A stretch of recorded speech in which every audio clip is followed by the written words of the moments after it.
जी हाँ, अगर आप भी ई कॉमर्स साइट जैसे कि फ्लिपकार्ट, मीशो और अमेज़न पे अपना बिज़नेस स्टार्ट करने की सोच रहे हैं तो इस वीडियो को ज़रूर देखें। क्या आप बिज़नेस में प्रॉफिट बना पाएंगे? किस तरह के चार्जेस लगते हैं प्रोडक्ट सेलिंग में? मार्केट में कितना कंपटीशन है? ऑनलाइन सेलिंग में प्रोडक्ट्स का कितना रिटर्न आता है? और अगर आपको अपना ई कॉमर्स बिजनेस सक्सेसफुल बनाना है तो उसके लिए आपको क्या करना होगा? इन सभी पॉइंट्स को जानने के लिए वीडियो को लास्ट तक ज़रूर देखें। वीडियो के लास्ट में आपको कुछ पॉइंट्स बताए जाएंगे जिसके माध्यम से आप अपने ई कॉमर्स बिजनेस को प्रॉफिट में ले जा सकते हैं। तो आइए वीडियो को करते हैं स्टार्ट बिना किसी देरी के और चैनल को सब्सक्राइब कर लीजिए बिना कंजूसी दिखाए। सबसे पहले आज हम बात करने वाले हैं ऑनलाइन सेलिंग में किस तरह के चार्जेस लगते हैं। सबसे बेसिक और सबसे फर्स्ट चार्ज जो आपको लगता है प्रोडक्ट को परचेज करने का। Second, fix platform fee. Third, shipping charge. Fourth, commission fee. Fifth, ad campaigning charges and sixth is packaging cost. चलिए अब इन सभी चीज़ों को एक एग्जांपल के माध्यम से समझते हैं। सपोज करिए आपने एक प्रोडक्ट खरीदा कंटेनर जिसकी परचेजिंग कॉस्ट है 50 रुपीज़ और आप उस प्रोडक्ट को फ्लिपकार्ट पे 200 रुपीज़ में सेल कर रहे हैं। सुनने में तो ये बहुत अच्छा लगता है, आपने 50 का ख़रीदा और आप 200 का बेच रहे हैं तो आप इसको ऑलमोस्ट 4 टाइम्स वैल्यू पे बेच रहे हैं। बट हकीकत जानते हैं कि आपको इसमें कितना प्रॉफिट होगा, कितना लॉस होगा। So let's start. जब आपने प्रोडक्ट ख़रीदा तो आपने 50 रुपये में ख़रीदा, उस पे शिपिंग चार्ज लगेंगे नेशनल के 16 रुपये। फ्लिपकार्ट की फ़िक्स प्लेटफॉर्म फ़ी उस पर लगेगी 57 रुपीज़ की। कमीशन फ़ी मिनिमम 15 रुपीज़ की लगेगी ही लगेगी। अब जब आप किसी प्रोडक्ट को ऑनलाइन प्लेटफॉर्म पे लॉन्च कर रहे हैं तो उसकी विजिबिलिटी बायर्स के पास इंक्रीज़ करने के लिए आपको कुछ एड्स रन करने होते हैं। तो हम मान लेते हैं एड रनिंग में पर ऑर्डर की कॉस्ट आई 20 रुपीज़। इसमें हम पैकेजिंग कॉस्ट 10 रुपीज़ मान लेते हैं। मिसलेनियस कॉस्ट भी हम इसमें लेके चलेंगे, जैसे कि आपके उस प्रोडक्ट को लेने गए उसमें ट्रैवल एक्सपेंस हुआ आपका, आप जहाँ पे ऑफिस में बैठे हैं वहाँ का इलेक्ट्रिसिटी एक्सपेंस है, वहाँ का रेंट है, सब कुछ हम मान लेते हैं 10 रुपीज़ पर ऑर्डर आपको पड़ रहा है। तो जब हमने इन सभी का टोटल करा तो टोटल आया 183 रुपीज़ और आपने प्रोडक्ट सेल करा था 200 रुपीज़ में, तो इसमें प्रॉफिट निकल के आया 17 रुपीज़ का। कहाँ आप एक तरफ सोच रहे थे 50 का खरीदा 200 का बेचा 150 का प्रॉफिट निकल के आएगा, बट रियलिटी कुछ और ही होती है। आपके सामने है 17 रुपीज़ का इसमें आपको प्रॉफिट निकल के आया।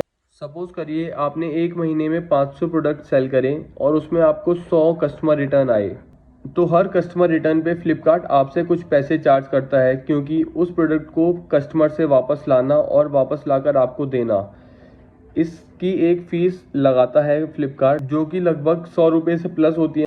मगर हम फिर भी इसको बहुत कम लेके चल रहे हैं। हम मान रहे हैं कि 70 रुपीज़ फ्लिपकार्ट ने लगाए पैकेज को लाने के और आपको डिलीवर करने के वापस। तो जब हमने 100 को मल्टीप्लाई करा 70 से तो इसकी कॉस्ट आ गई 7000 रुपीज़। तो टोटल प्रॉफिट आपका हुआ, आपने टोटल 400 प्रोडक्ट सेल करे जिस पे आपको प्रॉफिट हो रहा था 17 रुपीज़ का, तो जिसमें आपका प्रॉफिट निकल के आ रहा था 6800 रुपीज़ के। मगर इसमें से आपको 100 रिटर्न आए थे जिसकी कॉस्ट आपको 70 रुपीज़ पर पार्सल पड़ी थी, तो इसका टोटल हो गया 7000 रुपीज़। जब आपने टोटल प्रॉफिट निकाला तो आपका ये आया -200 रुपीज़। तो अब ये आपके सामने है कि आप इसमें कितना प्रॉफिट बना सकते हैं और कितना लॉस। तो अब बात करते हैं मार्केट कंपटीशन के बारे में। तो भाई साहब, मार्केट में कंपटीशन तो इतना है कि प्रोडक्ट के मैन्युफैक्चरर्स भी प्रोडक्ट्स को ऑनलाइन प्लेटफॉर्म्स पर डायरेक्ट सेल कर रहे हैं, वो भी बहुत कम प्राइस में। तो अब आप सोच लीजिए कि आप किस रेट पे होलसेलर से प्रोडक्ट खरीदेंगे और किस रेट पे कस्टमर्स को बेचेंगे। तो आइए जानते हैं प्रोडक्ट्स रिटर्न के बारे में। सभी ई कॉमर्स प्लेटफॉर्म पे ऑन एन एवरेज 25% का रिटर्न आता है। इसी 25% रिटर्न के एवरेज की वजह से ही ज़्यादातर सेलर ऑनलाइन मार्केट में टिक नहीं पाते हैं, बिकॉज उस पर चार्जेस इतने लग जाते हैं कि उनको लॉस होने लगता है, जैसे कि आपने प्रीवियस एग्जांपल में ऑलरेडी देख लिया है। दोस्तों, पॉइंट्स तो बहुत सारे हैं डिस्कस करने के लिए, मगर कम टाइम के चलते हम सभी पॉइंट्स को डिस्कस नहीं कर पा रहे हैं और फिर वीडियो भी बहुत लंबी हो जाएगी। मगर जैसे कि हमने आपको बताया था कि हम वीडियो के एंड में आपको बताएंगे कि अपने ऑनलाइन बिजनेस को आप कैसे सक्सेसफुल कर सकते हैं, क्योंकि ई कॉमर्स पर जितने सेलर्स हैं ऐसा नहीं है कि हर कोई लॉस बियर कर रहा है हर मंथ, ऐसे भी कई सेलर्स हैं जो कि प्रॉफिट में अपना बिजनेस क्लोजिंग कर रहे हैं हर मंथ। सबसे पहली टेक्निक जो आपको उसमें यूज़ करनी है, मार्केट एनालिसिस की यूज़ करनी है। आपको अपना प्रोडक्ट जो भी आप सेल करने वाले हैं उसका पूरा एनालिसिस करना है कि उसकी मार्केट में कितनी डिमांड है और उस प्रोडक्ट की आप किस रेट पे परचेजिंग कर रहे हैं और किस रेट पे आप सेल करेंगे। आपको प्राइस भी अपना कॉम्पिटिटर्स के हिसाब से ही रखना पड़ेगा। आप उसका ज़्यादा प्राइस रख देंगे तो बहुत कम कस्टमर्स होंगे जो उस प्रोडक्ट को आपसे खरीदेंगे। तो इसीलिए मार्केट रिसर्च, मार्केट एनालिसिस बहुत इंपॉर्टेंट रोल प्ले करती है ई कॉमर्स में। तो सेकंड, अगर आप ट्राई कर सकते हैं तो आप ट्राई करिए यूनिक प्रोडक्ट्स को मार्केट में लाने की, बिकॉज यूनिक प्रोडक्ट्स में आपके पास होगी मोनोपोली। जब आपके पास किसी प्रोडक्ट की मोनोपोली होगी तो उसका सेलिंग प्राइस भी आप ही डिसाइड करेंगे। तो ये सिचुएशन आपके लिए एक विन विन सिचुएशन हो सकती है। थर्ड मोस्ट इम्पॉर्टेंट पॉइंट है टू फाइंड चीप वेंडर्स। आपको तब तक रिसर्च करनी है जब तक आपके पास सबसे चीप वेंडर अवेलेबल नहीं हो जाता। या तो आप उसको इंडिया मार्ट पे ढूंढ सकते हैं या फिर आप उसको लोकल मार्केट्स में जाके ढूंढ सकते हैं। जैसे कि दिल्ली में सदर बाज़ार है, आपके एरिया में आपको जानना पड़ेगा कि कौन सी ऐसी लोकल होलसेल मार्केट है जहाँ से आपको कोई प्रोडक्ट बहुत सस्ते रेट में मिल सकता है और उसमें आपको जब आप बेचेंगे तो आपको प्रोडक्ट पे प्रॉफिट मार्जिन अच्छा अर्न कर सकते हैं। तो फोर्थ पॉइंट बहुत इंपॉर्टेंट होने वाला है, क्योंकि जब हम किसी ई कॉमर्स सेलर की वीडियो देखते हैं कि हाँ उसने एक महीने में 1 लाख रुपए बनाए, 1.5 लाख रुपए बनाए या फिर 50,000 रुपीज़ बनाए, तो हम भी सोचते हैं कि हम अपना ई कॉमर्स बिजनेस स्टार्ट करें। मगर ई कॉमर्स बिजनेस स्टार्ट करने से पहले आपको प्रॉफिट और लॉस की एनालिसिस करनी बहुत ज़रूरी है। इसलिए जल्दबाजी में कोई डिसीज़न ना लें, पहले उसको सोचें समझें तभी कोई डिसीज़न लें आप। जैसे कि हमने वीडियो में आपको बताया कि रिटर्न्स बहुत सारे आते हैं कस्टमर्स के, तो इन रिटर्न्स को कम करने के लिए आप अपने प्रोडक्ट पे ओपन बॉक्स डिलीवरी अवेलेबल करा सकते हैं। दूसरा, आप अपने प्रोडक्ट की पैकेजिंग इम्प्रूव कर सकते हैं, क्योंकि कभी कभार कस्टमर्स को डैमेज प्रोडक्ट रिसीव होता है जिसके कारण उनको वो प्रोडक्ट रिटर्न करना पड़ता है।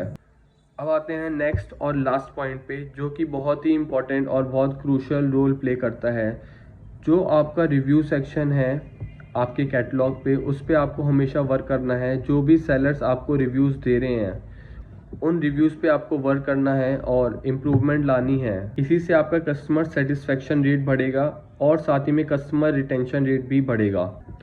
तो गाइस, ई कॉमर्स पे आपकी जर्नी इतनी आसान नहीं होने वाली है जितना आपको देखने में लगता है कि आप अपने प्रोडक्ट्स को लॉन्च करेंगे और आपको अच्छे खासे ऑर्डर्स आने लग जाएंगे। ऐसा नहीं होता। किसी भी प्रोडक्ट को सेल करने में टाइम लगता है।